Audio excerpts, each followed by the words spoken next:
Alors, je suis en compagnie d'Arnaud Pesset qui est connecté à distance, qui est installé à Istanbul depuis 1 an et demi. Bonjour Arnaud, vous êtes journaliste indépendant, spécialiste du numérique. Vous couvrez la tech en Turquie et au Moyen-Orient. Ça m'intéressait de vous entendre sur à quoi ressemble cet écosystème en Turquie dont on ne parle pas beaucoup, je dois dire, ici en France. C'est vrai, Istanbul est une ville particulière qui est à cheval entre 2 continents, entre l'Europe et l'Asie. Et il y a un dynamisme, très particulier à Istanbul qui se retranscrit dans l'écosystème, tech, avec une culture de la résilience aussi, une population très jeune, hein, près de la moitié de la population a moins de 30 ans, donc vraiment, enclin, aux écosystèmes numériques. Donc, aujourd'hui en Turquie, il y a 5 licornes, Trendyol, Dream Games, Getir, Insider et une petite nouvelle, Papara, qui est une entreprise fintech, donc une banque en ligne. Alors, c'est ce que j'allais dire, c'est quel Un secteur écosystème ces qui licornes? On les retrouve dans un secteur en particulier? oui, beaucoup dans le jeu vidéo et surtout le jeu vidéo mobile. Ça a démarré en 2013 avec, l'entreprise Peak Games qui a été créée par Cedar Sahin, qui a connu un succès fulgurant et qui a été la première licorne de Turquie et tout le monde en parlait, c'était partout dans les médias, on me raconte que les chauffeurs de taxi aussi en parlaient et tout le monde s'est mis à vouloir faire du jeu vidéo mobile parce que c'est quelque chose aussi qu'on retrouve dans la culture, en Turquie. Le jeu est présent partout. Dans les terrasses des cafés, on voit les jeunes jouer au bagamon, aux échecs et aussi les personnes plus âgées, c'est vraiment culturel. Mais aussi le jeu vidéo est très présent et surtout le jeu vidéo mobile. Parce que les consoles de jeux sont taxées, sont très chères, donc peu y ont accès, et les jeunes jouent beaucoup sur les mobiles. Et il y a un effet véritablement écosystème, à Istanbul ou peut-être plus largement en Turquie? Comme on a un peu la Startup Oui, oui. Nation et la French Tech ici, en France? Oui, alors c'est vrai, il y a 2 dynamiques, celle qui a été créée par l'entreprise Peak Games, qui a été la première licorne, où Cedar Sahin, quand il a créé son entreprise, il a dit qu'il voulait s'inspirer de la PayPal Mafia.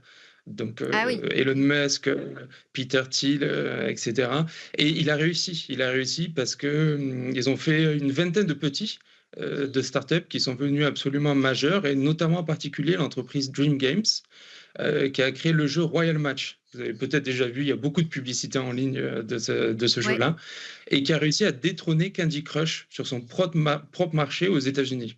Donc Donc ça, c'est quand même assez énorme. Un jeune studio créé en 2020, en 5 ans, est parvenu à détrôner un géant sur son propre marché américain. Royal Match donc, est né à Istanbul? Exactement, sur les OK, rives du Bosphore. OK.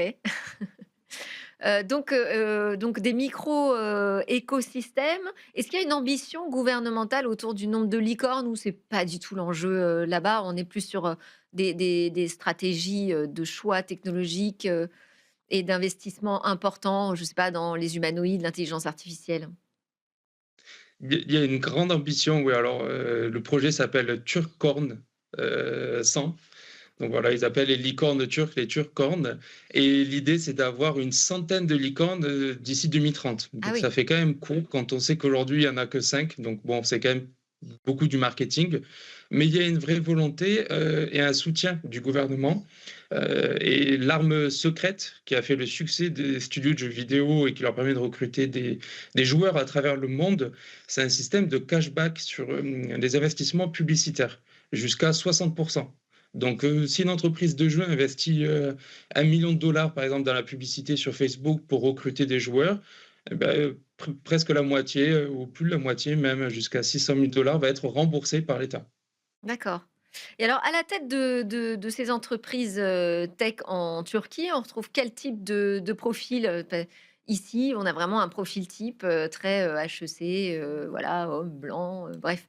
Est-ce qu'il y a comme ça aussi, une sorte de lignée en fait d'entrepreneurs?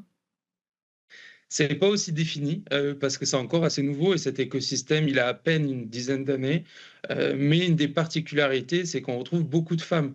La moitié, des licornes sont dirigées par des femmes, Ah oui, et ils viennent de différents horizons. Alors la plus connue d'entre elles, c'est vraiment un modèle de réussite, hein, c'est, Demet Mutlu, qui est passée par Harvard, donc sont pas non plus de n'importe où, mais qui est la dirigeante de l'entreprise Trendyol, qui est l'équivalent de l'Amazon en fait, en Turquie, qui est aujourd'hui l'entreprise tech avec la plus forte valorisation à 16 milliards. d'accord. Donc 50 des licornes, bon, il y en a pas beaucoup de licornes, mais quand même, C'est ça, sont, ouais. tenues par des femmes. En termes de levée de fonds aussi, il y a des montants importants aujourd'hui? Pas vraiment, sur l'année dernière, c'est un montant total de 416 millions, mais c'est une progression de plus 400 par rapport à l'année précédente. Donc c'est pas encore énorme, mais il y a une progression. D'accord. Mais Et c'est vous le avez problème vu de la sur Turquie. les investisseurs étrangers justement qui viennent investir en Turquie, ils viennent d'où principalement? Ils sont assez frileux pour l'instant parce que l'économie turque n'est pas très stable. Donc Ouais, c'est la difficulté et c'est l'enjeu qu'ils ont aujourd'hui. C'est ce que beaucoup me racontent en fait. Ils démarrent en early stage avec les banques turques et très vite ils vont s'installer par exemple à Londres. Beaucoup sont à Londres et finalement ils deviennent des startups anglaises ou américaines en partant aux US. Donc c'est un petit peu le challenge qu'ils ont à relever aujourd'hui. d'accord. Eh ben, on n'est pas très loin d'avoir le même challenge, hein, vous savez? Merci beaucoup Arnaud. Arnaud Pesset, je rappelle que vous êtes, journaliste et donc à Istanbul depuis 1 an et demi pour observer cet écosystème. Merci beaucoup de l'avoir partagé avec nous. À suivre, dans Smart Tech, c'est la grande interview du député Philippe Latombe, très engagé justement sur ces questions numériques.